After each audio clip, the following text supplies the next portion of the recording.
வாய்ப்பை பெற்ற அனைத்து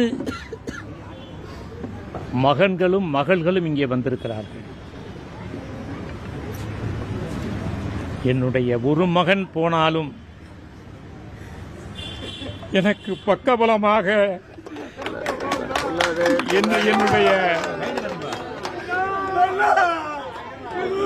என்னுடைய மகன்கள் இருக்கிறார்கள், மகள்கள் இருக்கிறார்கள் என்ற மனவலிமையோடு நான் உங்கள் அனைவருக்கும் நன்றி தெரிவித்துக் கொள்கிறேன். சக மனிதனுக்காக வாழ வேண்டும். என்னுடைய மகன் மரணத்தில் நான் உறுதி எடுத்து அதை நோக்கி பயணம் செய்து சக மனிதனுக்காக வாழ்ந்து என் மகனின்